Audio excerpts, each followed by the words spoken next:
Hello, everyone, and welcome back to the Security Podcast Talkdown. What a week it was. Week two, we had some great ones, we had some bad ones, we had some upsets, we had some expectations met. A lot of stuff to talk about tonight. I personally want to, congratulate, first off, USF with the amazing upset. We're going to talk about that in a little bit. But before we fully in on that game, we are going to talk about the game of last week, which probably got the most media attention, which was Oklahoma and Michigan. Oklahoma won this game 24-13. Huge win for the Sooners. I can't say much about it. It was a dominant win, dominant performance. OU lived up to all the hype, both on offense and defense.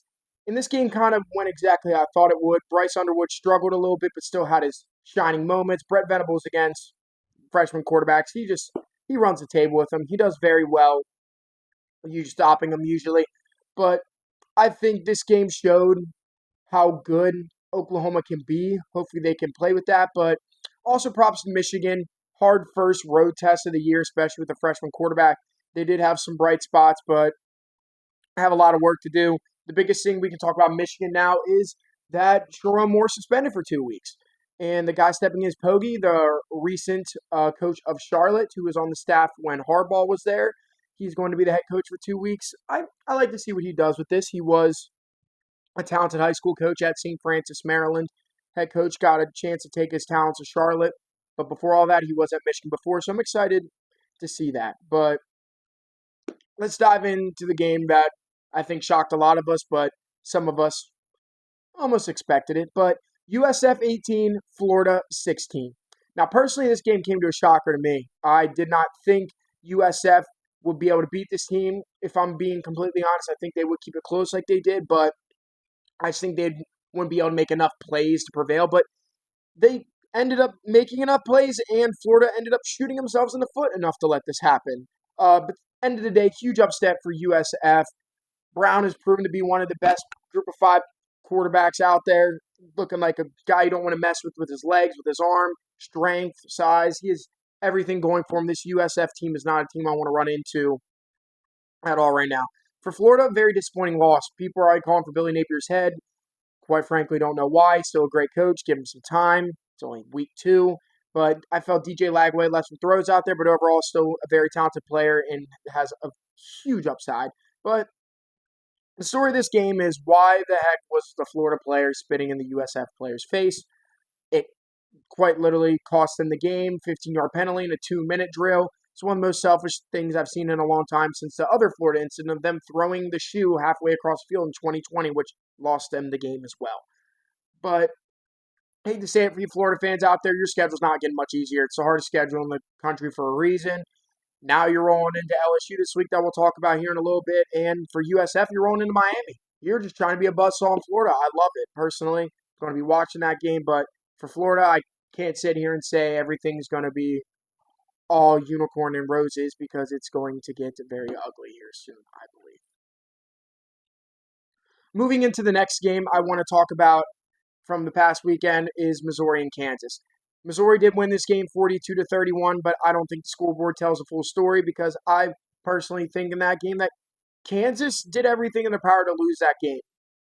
1 point they were up 21-6 in the first quarter, controlling the ball on offense, controlling the ball on defense, looking like a very strong contender in the Big 12 that could make a push to potentially win the conference. And then next thing you know, in a snap of a finger, everything just shut down. Defense letting up blown coverages, people wide open. Couldn't stop them on fourth down. Offense stalled, scored 21 points in the first quarter, 10 the rest of the game. So, but with all that said, praise to Mizzou for striving, staying strong. Coaching adjustments clearly worked.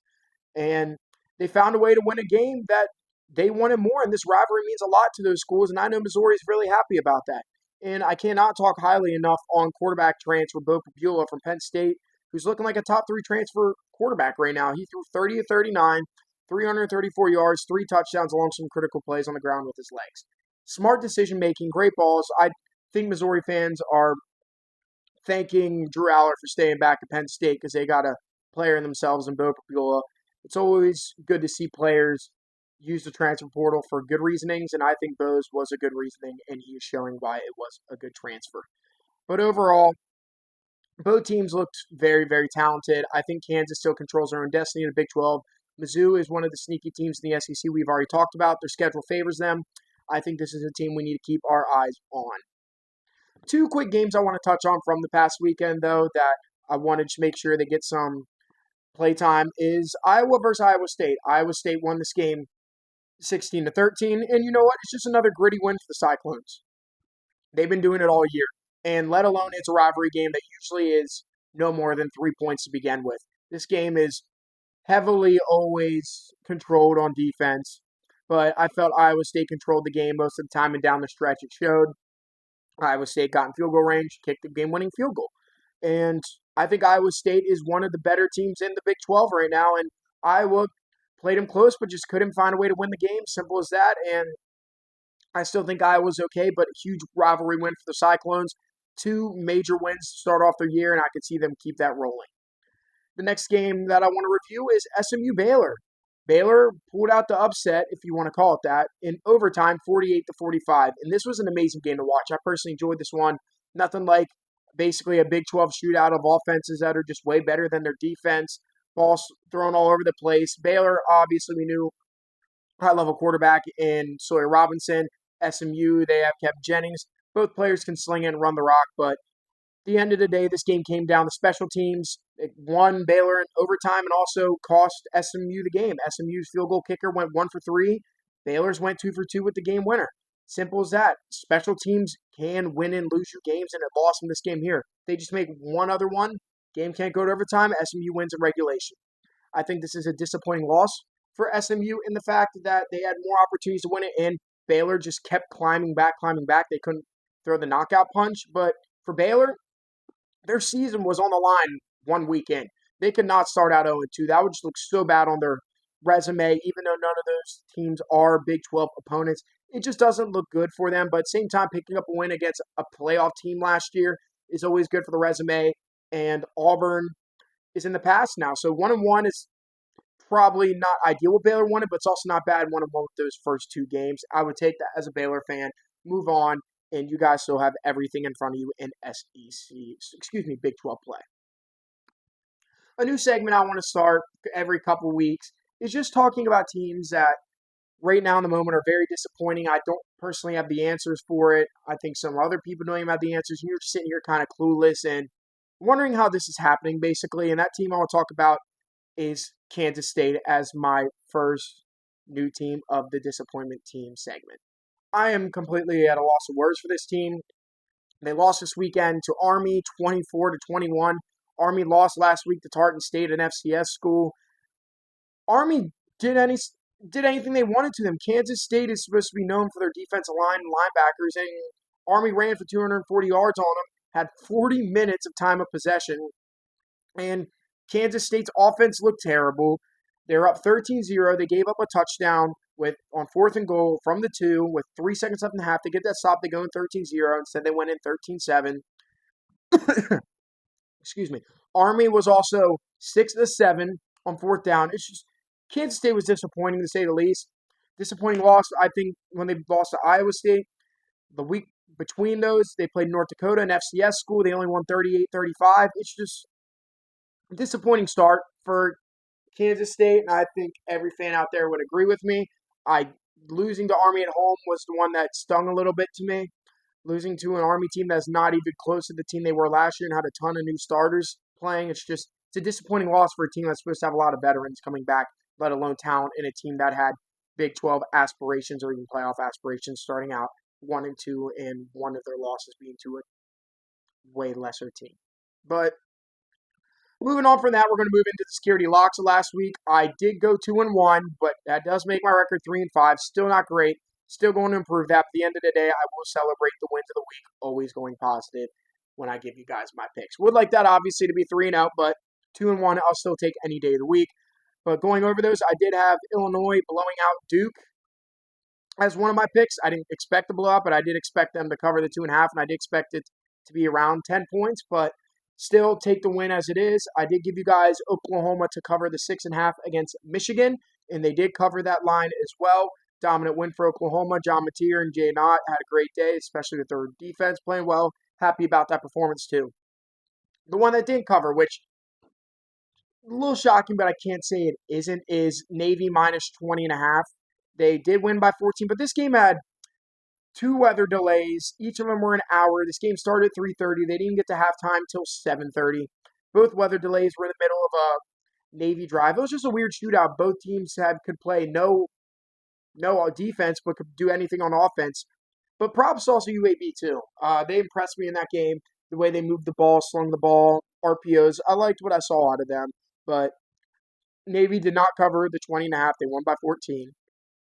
But still very high in the academies. I know a lot of you guys out there know I love the academies. I'm not taking this one to heart. It was a weird game. UAB also played better than I thought they would. But moving on from that, I did go 2-1, and my record is now 3-5. Not great. Speaking of something that is great, the underdog of the week last week, and I gave you guys UNLV over UCLA, and that was a big success, bringing my record to 2-1 in the underdog category, which is nothing to ever complain about when you're predicting plus odds people to win games. But UNLV dominated this game early, but UCLA tried to storm back and take it from them, and luckily UNLV could hold them off just long enough to get that clock to double triple zeros and get out of there because UCLA was stormed back late. But at the end of the day, that's a huge win for UNLV. This is a team after week one I had a lot of question marks about. And this team's sitting 3-0 with a Power 4 win over a UCLA team that has Nico and still building, but they're not a total slouch of a team whatsoever. And it's just a really big win for the Mountain West hopeful Rebels. I don't see many teams that are impressing me in Mountain West right now, really, besides UNLV and Boise. I still think has to prove after that USF loss, but after the way USF just beat Florida, makes them look a little better for say. But I was very impressed with UNLV. Calandria, I think, was the better move. Alex Orji is out for the season, though, with an undisclosed injury, which is one of those things where it'll take away the identity of him coming in and running the ball. I did think Calandria was the better player, but I do hope for a speedy recovery for Alex Orji, and UNLV will move on from there. But just to recap week two, I liked the week a lot. Had its marquee game, obviously, Oklahoma, Michigan. I think it lived up to it. A couple of subpar games that managed to give us some good ones like USF, Florida, some shootouts, Baylor, SMU. It gave us a little bit of everything. You could learn about some teams, but overall, I'd be lying if I said I'm not more excited for week three. Week three is a ton of marquee matchups, big matchups we're going to talk about, and overall conference matchups, which I think are about to ramp up. So thank you, week two, for all you did for us, all the good things you brought us, but we're moving on to week three, and it's time to do the deep dive of week three. And there's no better game to start in than Georgia, Tennessee, which is one of my game of the weeks. We will have 3 games of the week, but we're going to start with this one. Georgia opens up minus 3.5 as a favorite. Tennessee is plus 140 as an underdog. Very highly anticipated first SEC matchup for both teams. This game is played at Rocky Top, but it's a 3:30 Eastern time start, not a 7:30. I think that's big for Georgia. Playing a night game at Rocky Top, it can get bouncing, and it's a hard place to play, as we've seen in the past. But I think Georgia is just a better team here. I'm going to keep it short and sweet. I think they sweep almost everywhere, every position. Excuse me. I think they're just a more talented team, if I'm being honest.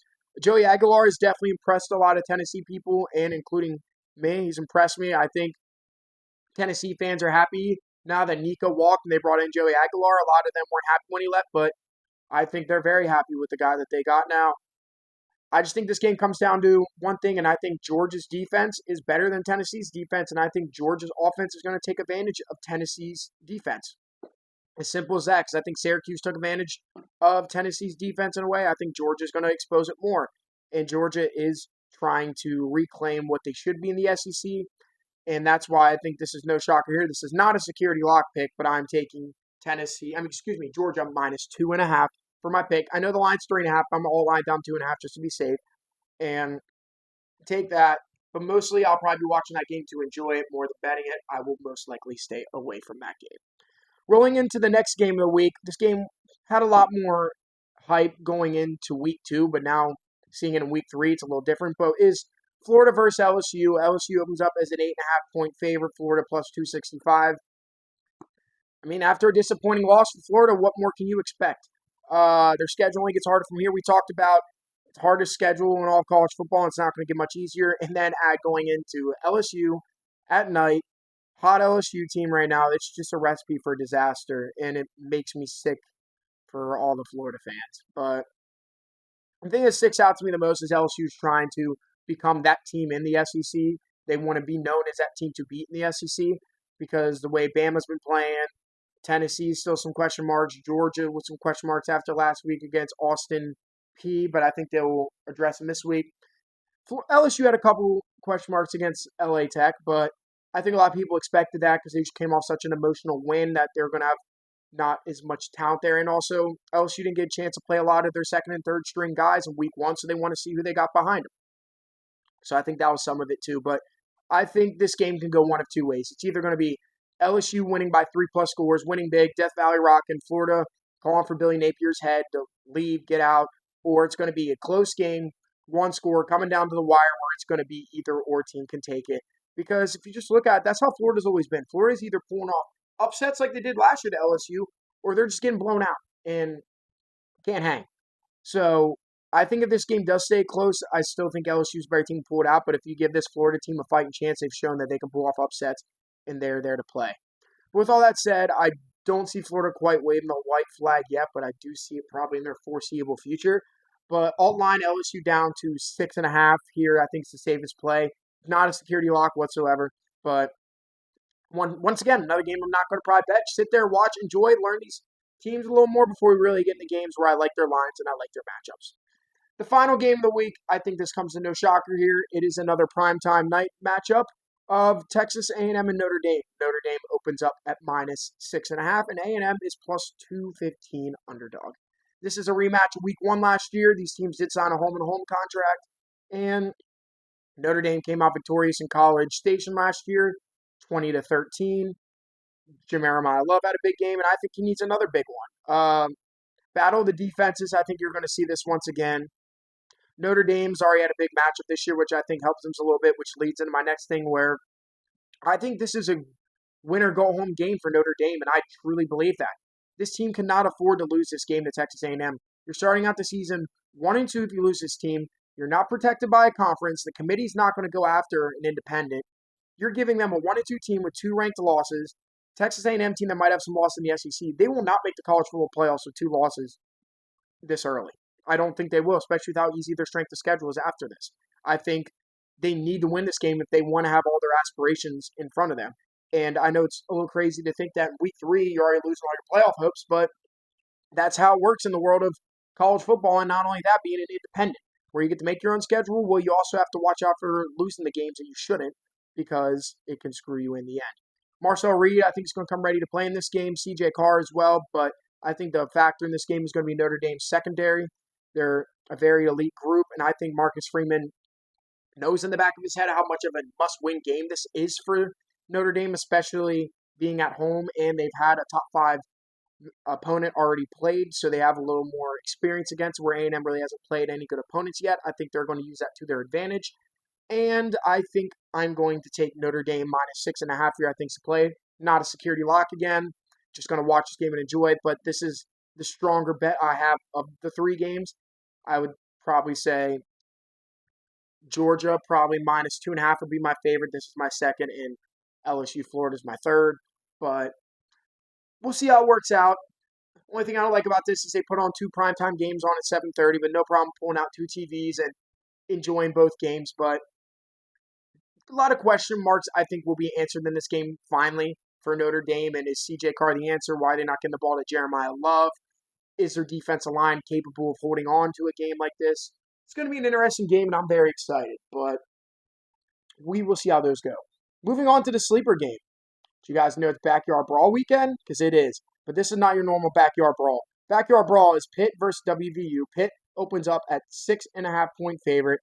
And this WVU team is not great, I'll be honest. Usually the Backyard Brawl, both teams are very equal, an equal match. Both teams aren't the best in the country, but they're not the worst in the country.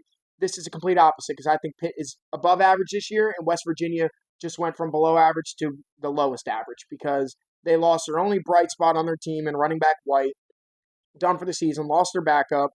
The only sliver of hope I think they do have is this isn't WVU, and rivalry games do bring the best out of you, but I think Rodriguez is in a tough spot there, West Virginia, and Pitt is loving where they're at with Holstein, Desmond Reed. You have to remember this team is 8-0 when Desmond Reed and Holstein play in a game together. 8-0. They started out 6-0 last year, lost 7 straight when Holstein got hurt and Desmond Reed got hurt. Now they're back now, started off season 2-0. Played a great game against Central Michigan last week. I think this game could potentially turn into a blowout in Morgantown, and that's why my first security lock pick of the week is Pitt minus 6.5. As simple as that. I think this team has a lot of talent, and they're going to use that talent in the passing game and the running game. West Virginia is not going to have any answers after. A lot of people have called it a disappointing loss to Ohio. That Ohio team is probably one of the better teams in the MAC. I just always have a little disappointment when Power 4 teams lose to a group of 5 teams, especially in the MAC, unless it's like Toledo. But it's not looking up in West Virginia right now, but at the same time, give Rick Rod some time to build this and get him his players. Next one, we're going to keep talking about the hottest team in college football right now. We're going to talk about the USF Bulls, another sleeper game because they are going to Miami. I don't think people are calling this a sleeper, but I want to make sure it gets its love it should. USF is on a tear. They're one of the hottest teams in the country. I would not want to see them right now, quite frankly, but to be fair, they are just trying to run a buzzsaw through Florida, and instead of talking about they're the best team in Florida, they're trying to prove it on the gridiron, and I personally love that for them. But beating a team like Florida can also bring highs and lows. You can't get too high because you're playing Miami this week, and you want to celebrate it, but you need to lock back in because I think this Miami team is more talented than Florida, and I think it's going to be a great game.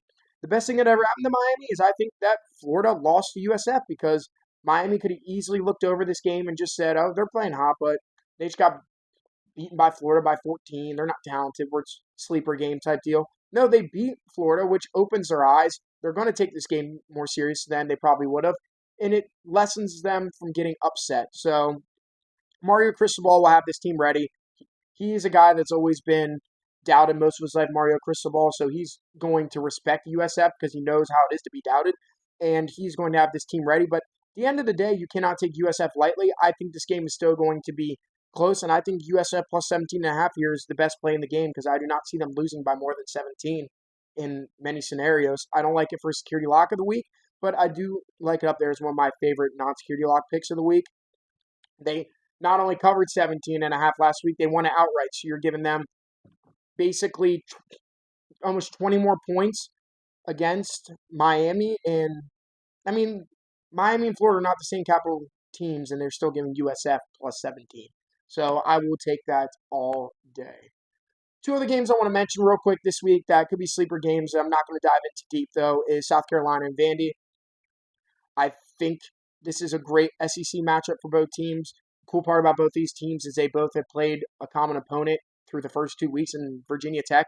Both of them beat Virginia Tech on their own way. South Carolina, a more low-scoring game, but dominant the whole time. Vanderbilt, slow start, but then ended up turning it on late and blowing them out. So 2 different stories, just with the same ending of Virginia Tech losing, which is never good for all you Virginia Tech fans. But Vandy is a talented team this year. They should be respected. South Carolina, I think, has still some issues, I feel, and I think Vandy being experienced, they can take advantage of, but I don't see an upset here. I think South Carolina minus 5.5 is a great play.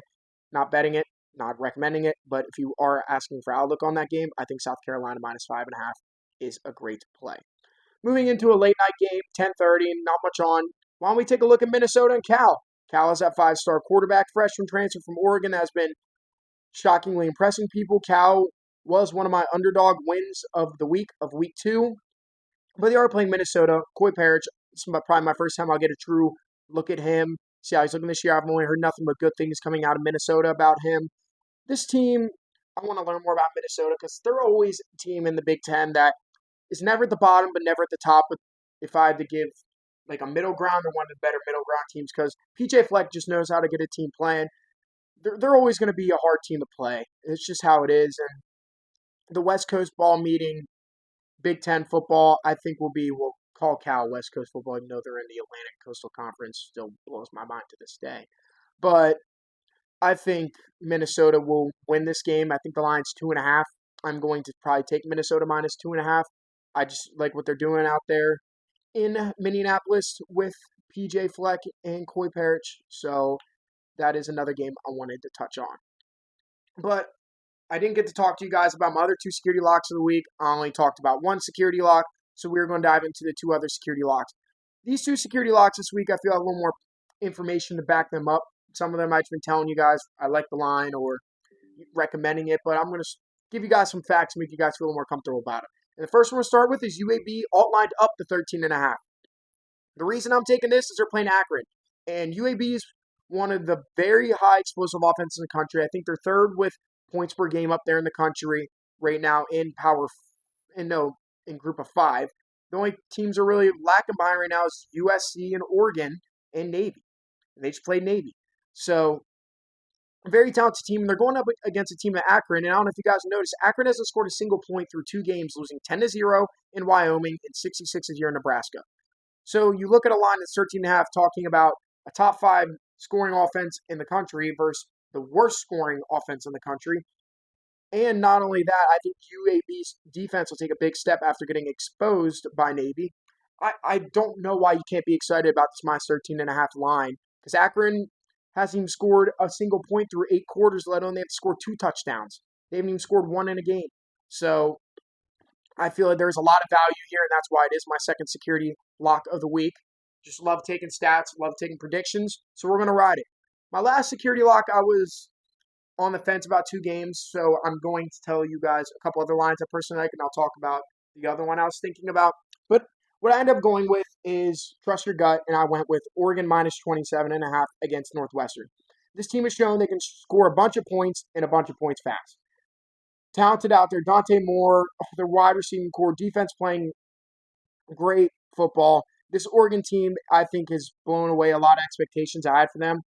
I think their first matchup coming up here against Penn State could go many ways because Oregon has very impressed me. And that Oregon game, I think, will shock some people because I know a lot of people riding Penn State and that matchup, but we're not going to talk in the future. We're going to stay in the moment because they need to get by Northwestern, which I don't see many scenarios where Oregon wins this game by less than 28 points.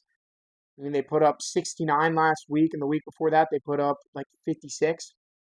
And it's not like they put up 69 against an FCS opponent or a group of 5 they did against Oklahoma State.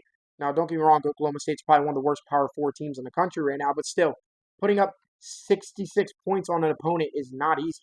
So I respect Oregon. I'm going to take minus 27.5. I think they win by more than 28 in many scenarios, and that's why my final pick of the week is Oregon minus 27.5 against Northwestern. The other game I was thinking about taking was Texas Tech minus 23.5 against Oregon State. Malik Murphy struggled with his first couple games at Oregon State, and Texas Tech has just been scoring points at will, too. They put up, I think, 66 last week on Kent State, I know. But still, this team is very talented offensively. Not only that, this team is growing more and more and more as we talk about it because basically all the teams in the Big 12 that you want to talk about are going down. I mean, for some reason, I forgot to put in my week 2 recap, so we're going to talk about now. Arizona State lost to Mississippi State, and shout out to Mississippi State. I don't know how I let that game slip by me for some reason. I personally expected Mississippi State to keep that game close, but I did not expect them to win that game.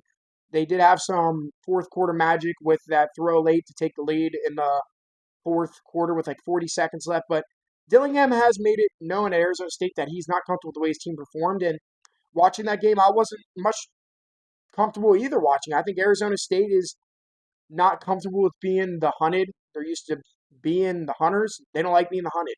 And you know what? I don't know what to think of the Big 12, but that's normal. It's how it is. But for Texas Tech, this is amazing. I mean, you have Baylor, who's already lost the game, one of the Big 12 teams in Kansas State who had a lot of hope down.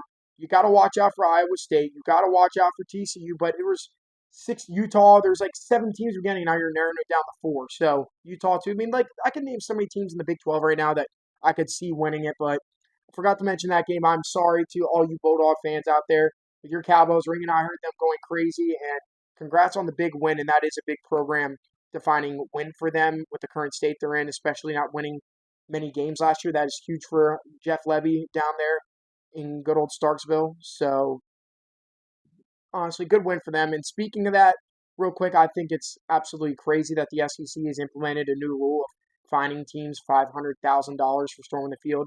Some of those, me personally, I've had one storming the field experience in my life, and it's one of like the best college football experience ever. I had the privilege of sitting scalp tickets an hour and a half before a game. My father and I somehow found front row tickets to a Penn State whiteout in 2016 against Ohio State.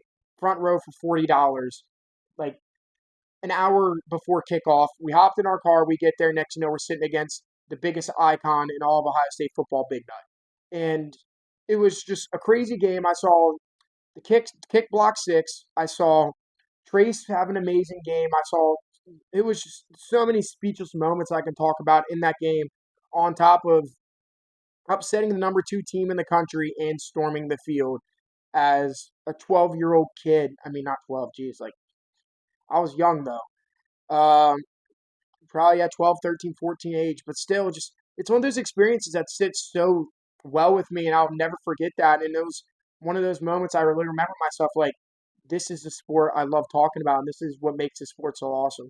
So I don't know why they're making such big fines. Don't take away from the kids. I understand it is dangerous for the other teams, and I understand that it's not the best thing, but let these kids have their moments. If there's an upset going on that you have a minute left and you're losing by 13 and you're number 4 in the country, send your players to the locker room early. I mean, I know you have that no quit aspect. Same time, you have to be smart. I know Saban's done that sometimes. It's not being scared. I know some guys send their guys to the locker room early. You just have to be smart and let these kids have their moments personally.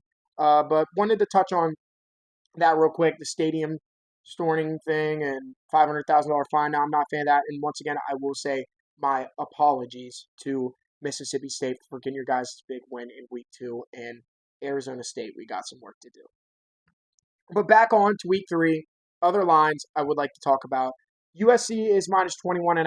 I would outline them down to 20.5 versus Purdue. USC's been putting up points like crazy as well. Jacoby Lane, Malachi Leonard might be the best wide receiver duo in the country right now.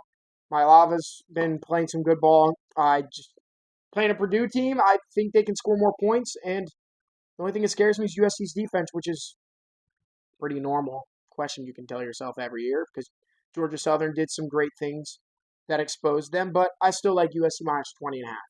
Another game I'd like to talk about is Oklahoma minus 23.5 against Temple.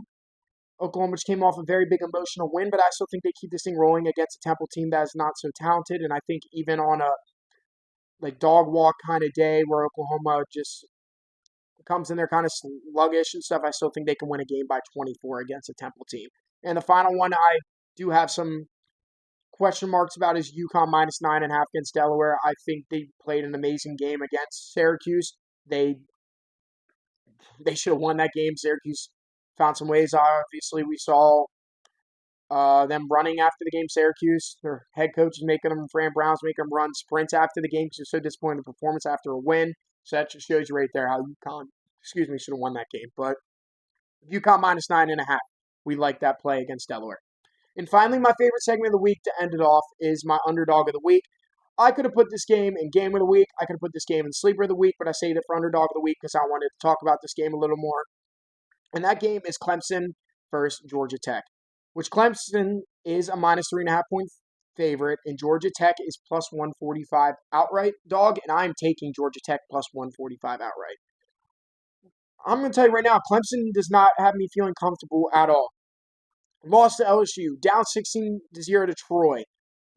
Not barely, but controlling the second half, but still, they're not blowing out teams they should. They're not playing football they should. They're not making me feel confident at all. This team is lost everywhere, doesn't know what's going on, needs to find their identity.